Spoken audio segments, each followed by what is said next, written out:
So I'll change our questioning a little bit because our audience is a young dev leads and dev managers who are getting into management. That's my core audience, and you've been through all different discipline. You played different roles. You were dev, you were PM, and then now you are heading a large team. So I would like to know two things from you. One is, when somebody becomes a new dev lead, what all thing he should change about himself, because he was a good dev, and that's why he's promoted to dev lead. And I think that transition is the most difficult transition I feel, and I found people to do that. Even myself, looking back, I had not much advice, so I stumbled upon for a long time in that role. So that's one. What things you should change and look for when you become from dev to dev lead, M1. And then second part of the question is, what you change when you become M2, a dev manager who is having different managers reporting to them. So let's talk about first about M1. When you become dev lead, what are the things you should look for, change about yourself? So it's a really good question. There are some common themes that you should always abide by. Like, for example, in the technology industry, people think that technology is the most important part. I would say that's not really true, right? As you rise up in the management, you realize people are everything, right? True. If you have a good team, it's going to execute things really well. And so if that is the underlying philosophy, everything flows from there. So it's like, if you look at, let's say, just football, you have a lot of players on the ground who are experts in the way they play, in the positions that they play in, but the coach is a different person, right? The job of the coach is to be the force multiplier. And it's the same thing with the development teams also. The dev leads are force multipliers. At the end of the day, their job is to look at things that are blocking their developers, right? That are hampering them from doing things faster. Like, for example, I'll give you an example. Even in the company, early on when we started expanding our dev teams, one of the problem that came up was our code reviews were taking too much time, right? The PRs were taking too much time, and so it was a job of the dev leads to go in and fix what was going on there. Right. And they did end up doing that, and the whole company started moving really, really fast after we fixed the problem. But it was a problem that could only have been fixed at the dev lead level and not at the individual developer level. Right. And so you become that. You have to be that force multiplier. And then so that's the M1 part of the stuff. As you go to the M2 part, an interesting change happens because you are kind of disconnected from the people on the ground. And you are answerable for a whole product line and the business. And at that point, the most important thing becomes that whatever your management wants, you're translating it properly to the people below you, right?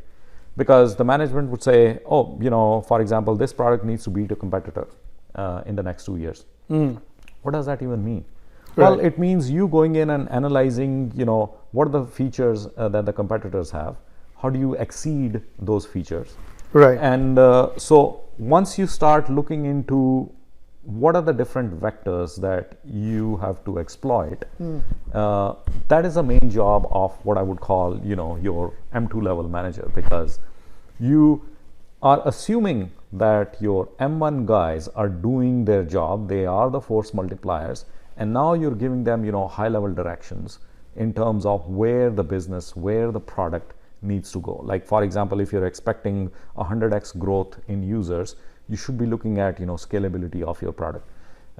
If you're looking at, your service being, giving an uptime of, let's say, 5 nines, 4 nines, right. You need to make sure that, those metrics are being tracked properly and people are working towards those common shared goals. Mm-hmm. Yeah, this is, I think, very important for people to know that how at every level you have to change, because what you got here is not necessarily Gonna get you to the other level. to the next level. Yep. So you have to keep changing, Yep. keep forgetting stuff, and keep learning the new things. Yep. So I think, yeah, that's a good advice you gave about M2, that they suddenly they do get little abstracted away from technologies because they are now M2, and they should start focusing more towards the business problems as such. But I'll be honest with you, I think that underlying understanding of the technology is super important. Of course. Because I've seen, some M2s fail because they don't really know the nitty-gritties of the technologies anymore, True. right? So they would hear, some technology trend from their peers or from the top, and they would say, "Yep, let's go with that technology," right? Without knowing, what is the underlying thing. Like, for example, in Microsoft, it happened to me a couple of times. Where we went in and we were looking at certain new schemes for doing the AI deployment. So containerization was, new at that time. But we ended up in my engineering team, I remember it was a peer engineering team, not my own, but product that was already in motion. And they ended up building this system which was, really, it just couldn't scale.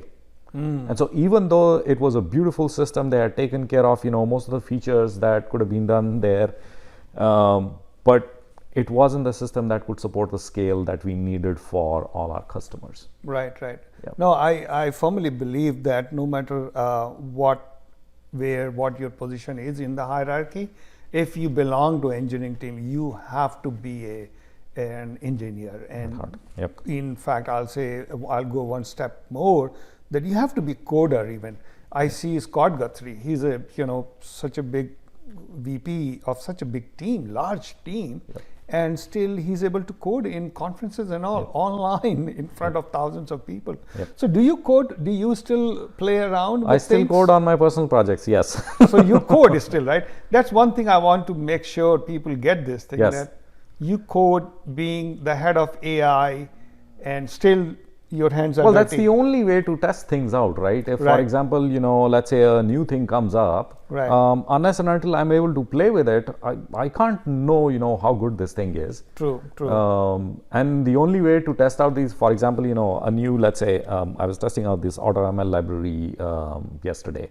It's called Teapot. You throw a bunch of data at it, and it automatically, tells you it's an AutoML library. So it tells you all the different models and their, objective functions. Let's say if you're tracking AUC or F1 score, and it's a pretty interesting system. But I wanted to test, how much data can it take in, and what does the speed look like. Right. The only way to do it is actually, code it yourself and see how it works. True. No, I'm very much with you. In fact, this is my pet peeves when I'm interviewing, senior managers, and if they are not coding, I have big hesitation that, to hire them in a dev team to manage devs or dev leads, even to manage dev managers even. Yeah. You have to have good understanding of technology. So that brings me to my next question is,